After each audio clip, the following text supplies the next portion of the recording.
What did we learn from the invasion and occupation of Iraq?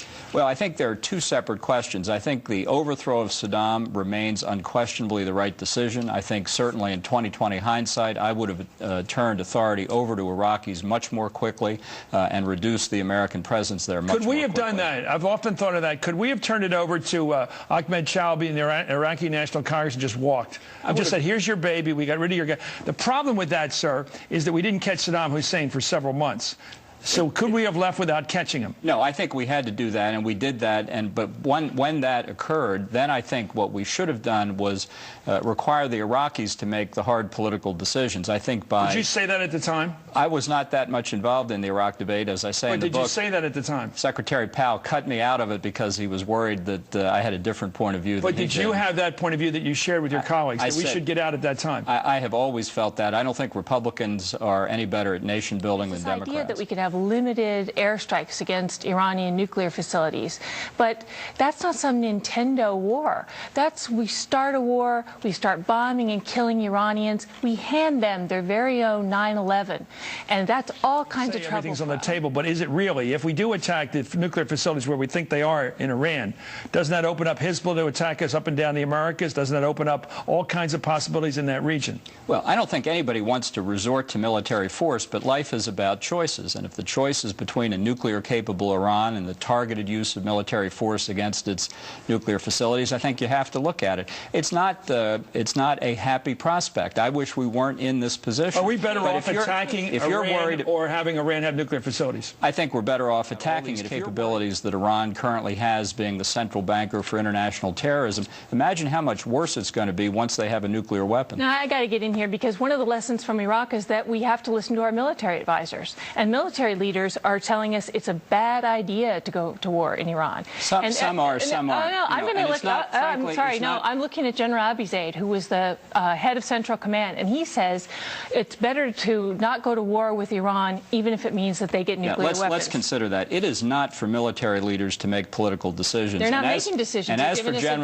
for General Abizaid saying we can live with a nuclear Iran, that is saying that the threat of nuclear terrorism is in the hands of Mahmoud Ahmadinejad, of whom Dan Gillerman, the Israeli ambassador to the UN, said we have a regime that denies the... Let me just finish one second, please. Now, I wish we had been working on regime change for the last 4 years. Then we might not face this very difficult choice. What do you mean by regime change? That phrase is new to me in the last couple of years. What does it mean? I think there's enormous dissatisfaction inside Iran with this regime. I think it's more... But they had an election. We got to live with these. You're part of the administration that believes elections offer some deliverance from unpleasant realities when, in fact, they keep electing the people we don't like. That was never my position. That was But the administration's position is elections are magic. Indeed, that is the administration position. It's not mine. There's enormous economic dissatisfaction in Iran. The mullahs have made hash of the economy since the Islamic Revolution. The young people, who are nearly 70% of the population, under 30, know they could have a different... What happens if we attack that country by air and we blow up their suspected nuclear sites, and we kill a few people? That always happens. Do you think that the civilian, the secular population of that country, the secular people, do you think they'll turn against us?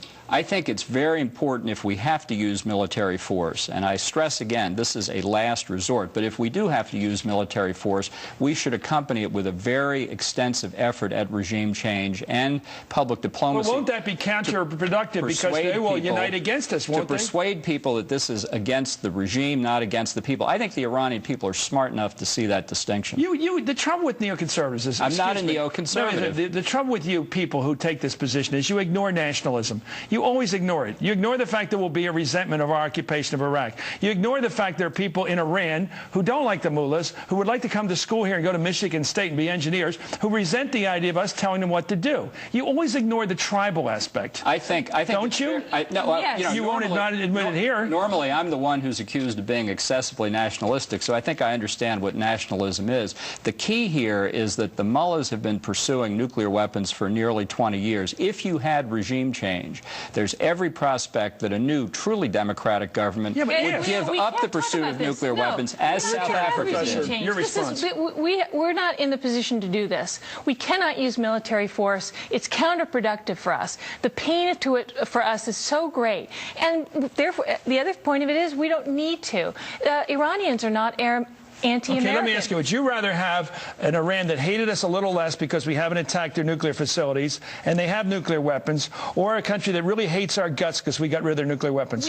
Which one would you like? They're not anti-American. There's plenty of support. They won't for the be US after an there. attack by us? And that's what we shouldn't, that's another lesson from Iraq. We shouldn't What be would you rather have? You made it clear you'd rather have an Iraq that's a little more ticked at us than having nuclear weapons. You believe that their nationalism wouldn't rebuild those weapons. They wouldn't just come right back at us again. I give the Iranians more credit than you do. I think they're smart enough to understand that an attack against the nuclear program is not directed against them. And this could well... Do you find this in any poll data? Foment, I don't think... Do you find any evidence that the Iraqi people don't take an attack on their country, their sovereign territory, as an attack on their people? I think people Where do you get this evidence from? This regime inside Iran intensely, and I think making it clear this is an attack on the regime gives us the opportunity to help overthrow it. But you've always thought this about everything over there. No, you always believe this. This is why... You believe we'd be greeted as liberators. You believe that this country was going to be on our side once we decapitated Saddam Hussein. No, I always felt that getting out as soon as we had done it, as soon as practical, as soon as we had eliminated whatever WMD capability